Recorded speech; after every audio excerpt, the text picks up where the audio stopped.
Hello, hello. Hello. It's Lydia Diamond. Welcome to Tea Talk. And I'm here today to talk about mental health awareness. Today is December 16th, 2024, and it's a bit of a year wrap up. For me, my mental health has been on tilt, so to speak, since the election, because I was so sure we were going to have our very first woman of color president, and it didn't happen. So I've been beating myself up, and I invited you, my good friend and neighbor, Miss Jodi Girouard, to come and talk to me. I know you have a new book out, so introduce yourself. Okay. Say hello, hello, hello. My name is Jodi Girouard, and I am a good friend of Lydia's.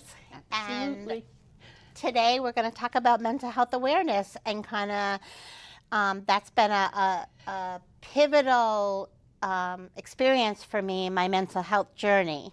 And I've been writing about it for the last 10 years. And so I have two books, and the latest book that just came out is called The Long Haul.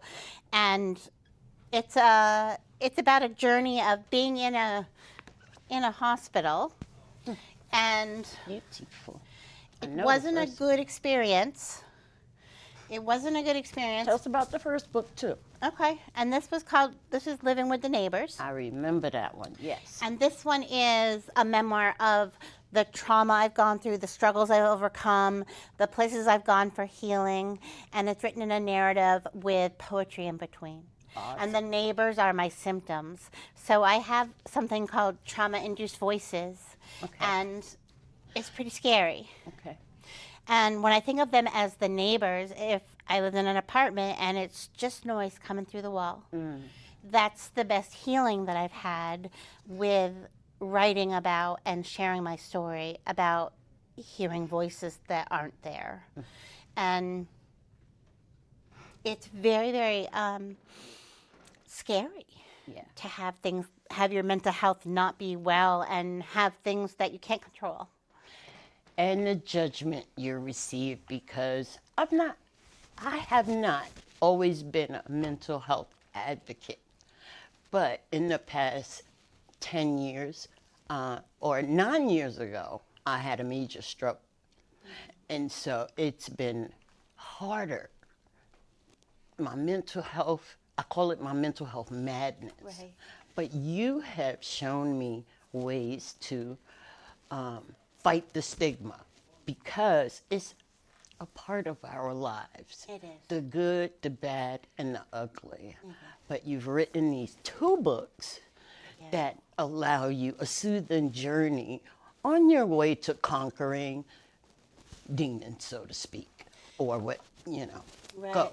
I like to say that I am a writer and a continuous survivor, because day to day I am up and down. I have PTS, post-traumatic stress disorder, and bipolar, so my emotions and my moods really go up and down a lot. And my writing is my passion. It's one of my outlets. It's the way that I am able to share a part of something really personal that I hid for a long time. I believe it. And I feel like now I'm able to shine a little bit more with my journey and empowering myself and healing myself by helping other people understand my journey. Thank you, thank you, thank you. I appreciate that, because it's difficult, it's challenging, and we have to find ways to conquer. We do. Especially by putting ourselves first, by loving ourselves first. That way we can love others and help others. And you've helped me just by being a friend, Jodi, and an advocate for mental health awareness. People love, I said a little while ago, people love to tear each other down. And it's like, stop being so petty. Everybody struggles in different ways. And so many of us don't want that struggle to be the face we wear every day. No. You know? And I think normalizing the conversations all the time more and more people will stop hiding and stop feeling shame and feel like it's just a struggle.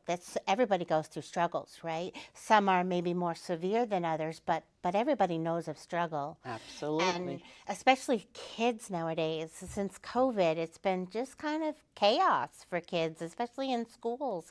And, you know, the whole bullying issue when you're set apart and you're a little different. Really hoping that we can normalize conversations and go into schools more and just talk about mental health like I'm doing. They do. Our children do need it the most, you know, because you're right. It's a normal conversation. There should not be that fear or even anger, you know. And I appreciate that you go into the schools because the children really do need more. I have yet to hear one person say, let's talk about the mental health madness of COVID. People are still struggling to this day. And they really haven't had the opportunity for healing. Right. And a conversation, a true conversation as we're doing right now, is part of the healing process. I do craft shows, like, you know. Oh, yeah. And I sell my books there as well as on Amazon and stuff. But I was at a craft show over the weekend, and someone was saying that during COVID, their mother was dying and they were not allowed to say goodbye, to see that person. And so that struggle, that emotional trauma was on her heart when I was talking about my books.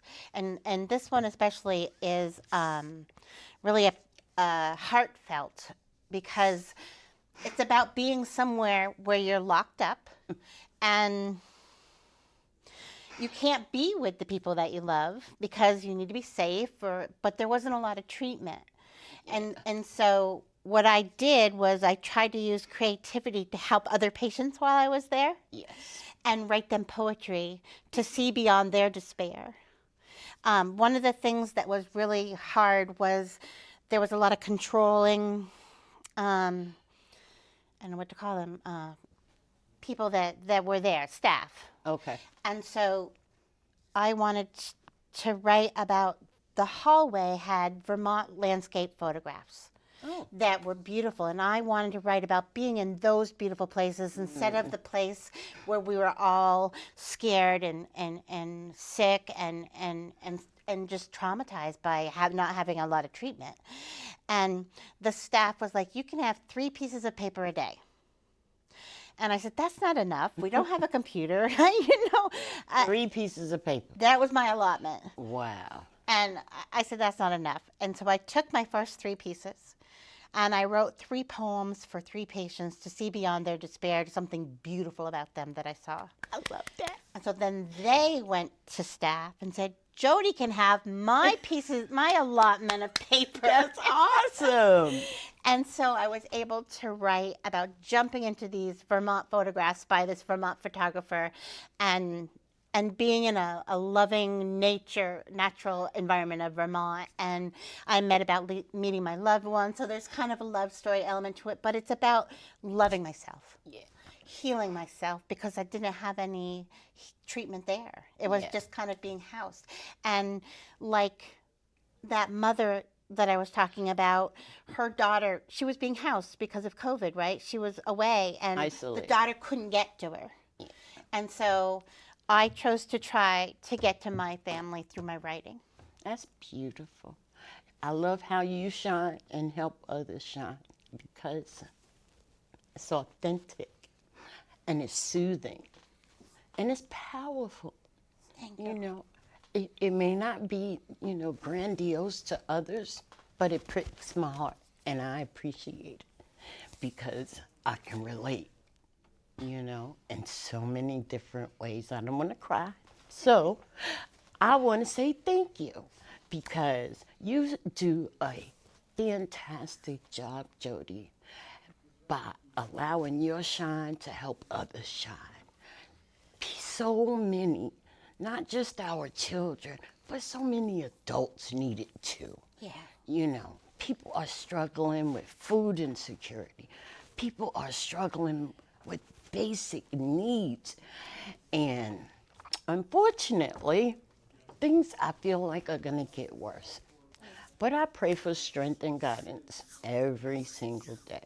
And I look for ways to conquer the mental health madness, you know. And I appreciate you. Tell us about NAMI.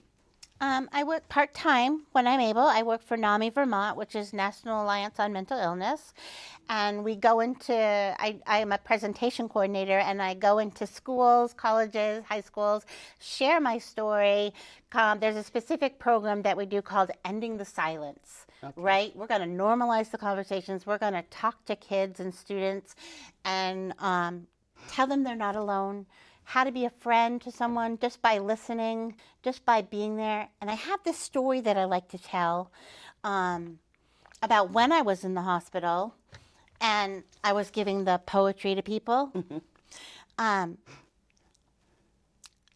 of the peers, the patients that were there, would go out in the courtyard to the manicured lawns, and they would take the flowers that we weren't supposed to take, right? But they were beautiful, right? So they took them and put them in styrofoam cups and gave them to me as thank yous. Oh, and so that's sweet. So as I was leaving with all of these styrofoam cups, I walked by this woman's door, and this lady who was in her 80s was in her room. She hadn't left the whole time I had been there. She had a little commode. She just stayed in her room. No doctors, nothing could get her out of there. But I knocked on her door, and I said, "Would you like a flower?" And she sat up in bed. Did she? And she was wearing paper clothes, like the paper gown you get at the dentist. Yeah. She sat up in bed, and she said, "No one has ever given me a flower before." Oh. And I said, "Take them all."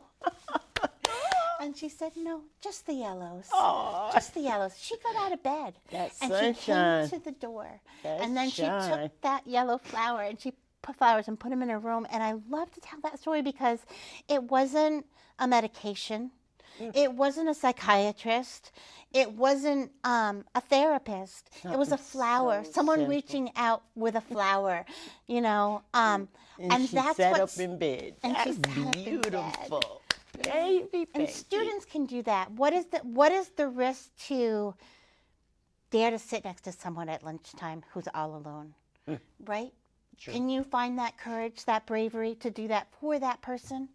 You know, that's kind of that simple, sit by someone and listen to what they're saying.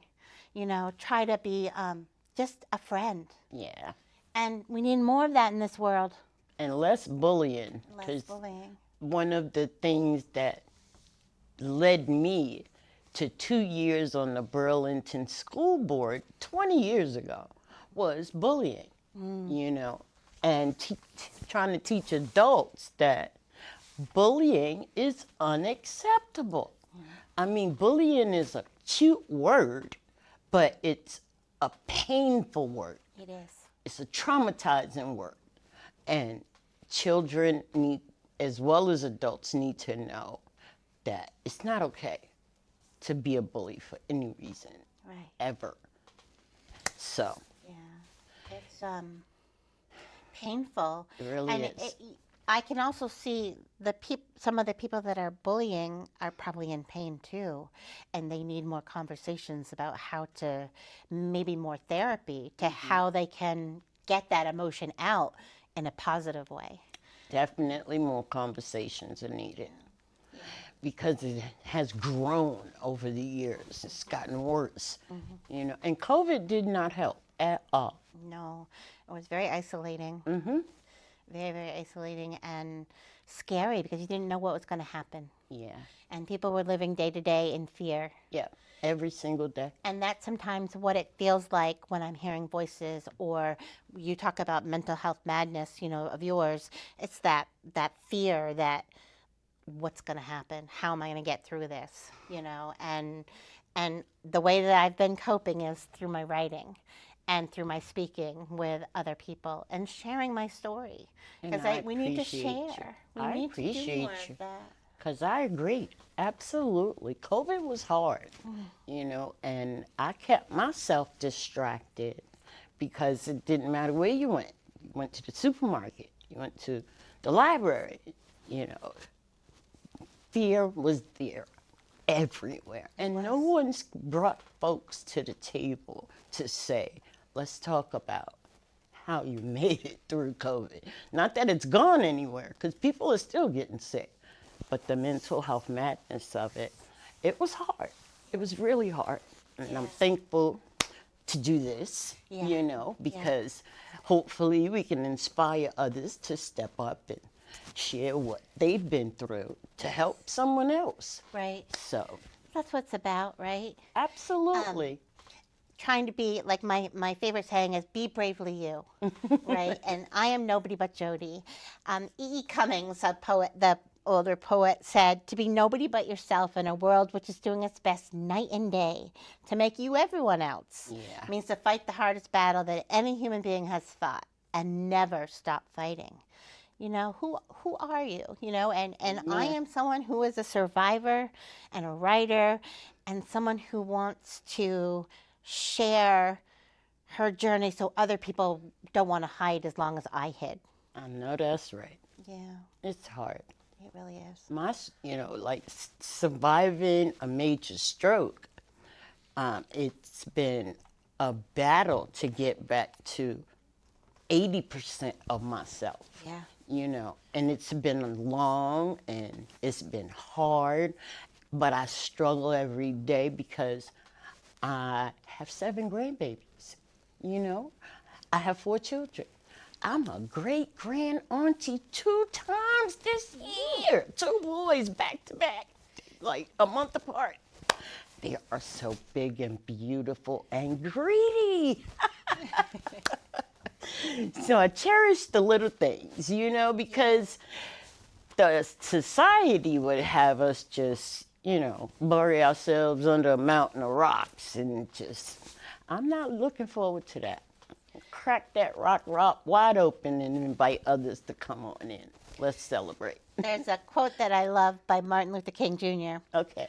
Said, but I know somehow that only because of the dark can you see the stars. And that just touched my heart so much true. because I'm trying to say we are all those stars up there. And we all have this darkness that we've gone through, this COVID, we've gone through this, you know, the struggle. And some of them are harder and some of them are different than other people, but it's still, there's still that chance for hope and the light and the brightness that we can give to one another.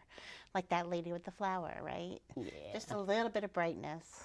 Just a little bit means a lot. Yeah, you know? sitting here with you is just such a joy. It is a You joy. know, and being able to just openly talk, right? That's right. And not feel afraid. Well, I might be a Exactly. little afraid because there are cameras. But No you know, need though. Yeah. You know, because your shine allows me to shine and I love to shine. You know, there's, we recently lost a favorite poet, Black woman named Nikki Giovanni. May she rest in peace.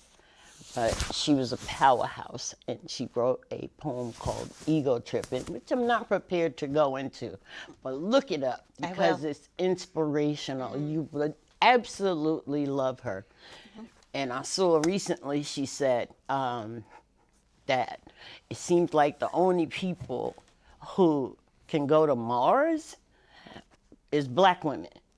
And she said, because we've gotten through everything, gotten along with everything.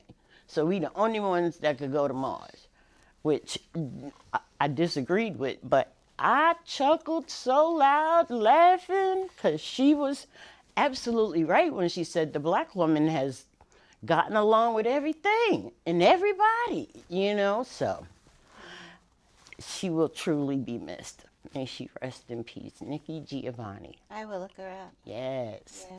Phenomenal woman. Just like you. Thank you. Just like me.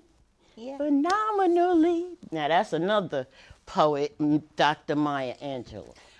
Wrote that one. Phenomenal woman. Yeah. You've been a delight, my dear. And 2025 is coming. What you got planned? I am going to do more speaking. I'm going to share my story more with people.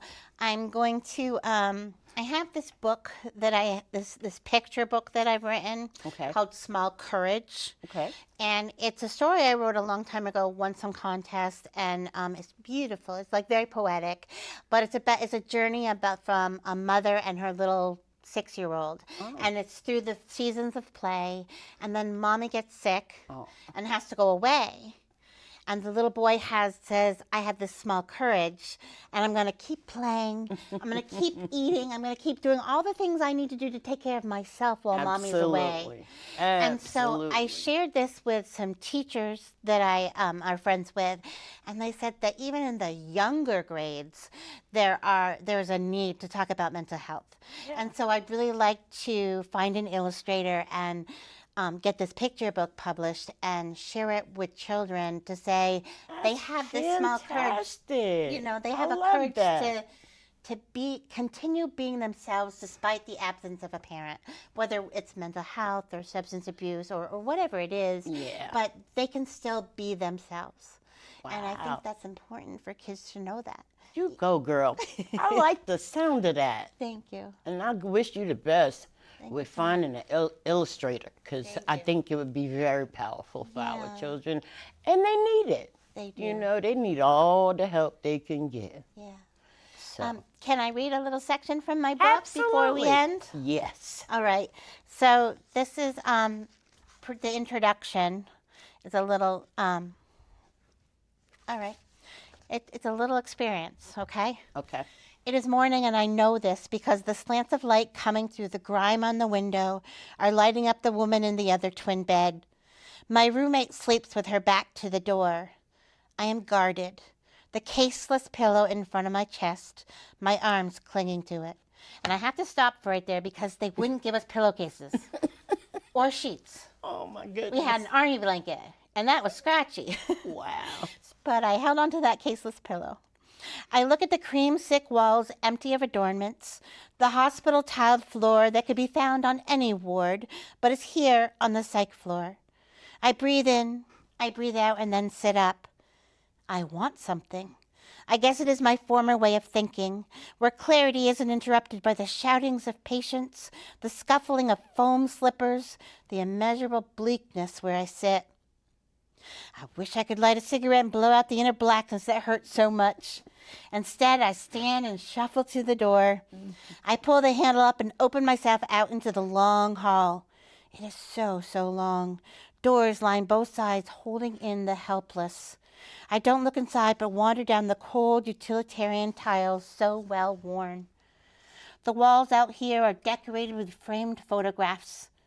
They are scenes of Vermont bolted to the walls. Landscapes of fields, barns, woods, roads, the pulse of nature lit with the flash of a camera. I breathe them in. I breathe them out in a moment of possibility. These are the views needed to sustain my life.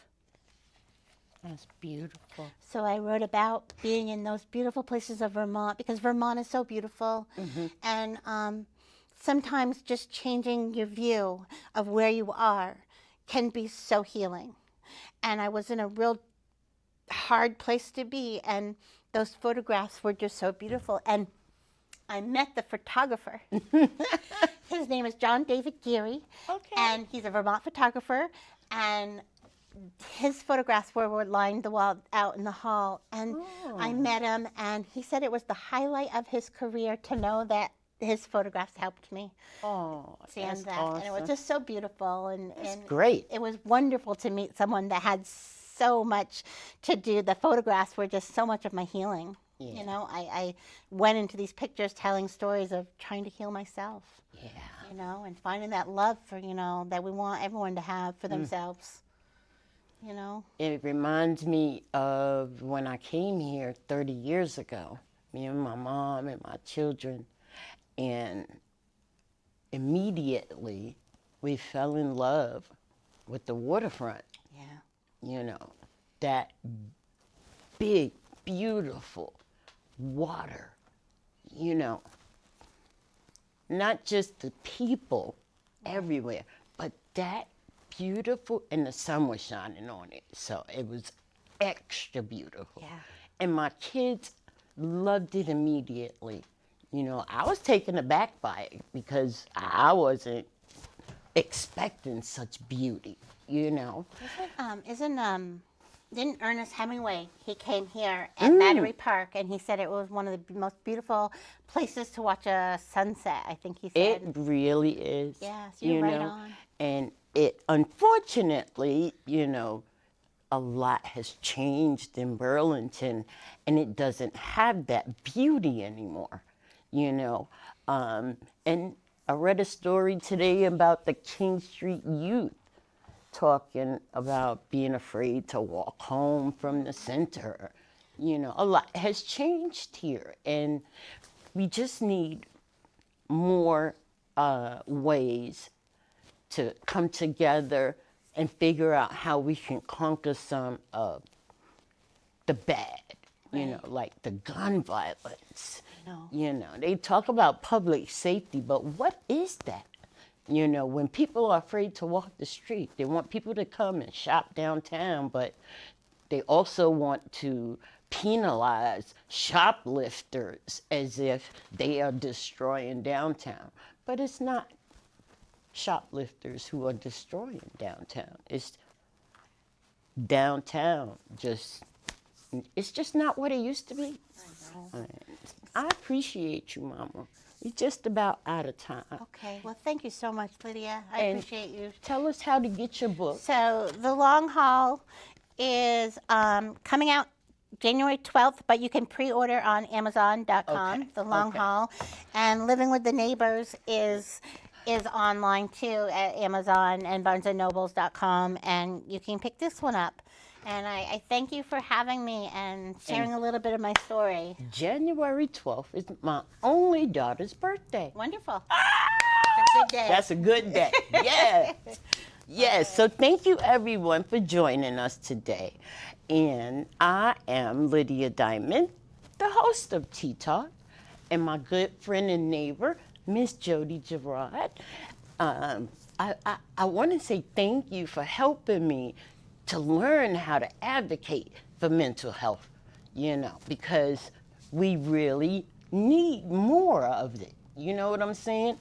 I can advocate for a lot of things, and I want to step my game up when it comes to advocating for more mental health. Well, this is a good place for it. Our community is in great need of it. It really So, is. you are the BEST, my dear. Thank you so much, Thank Lydia. you, thank you, thank you.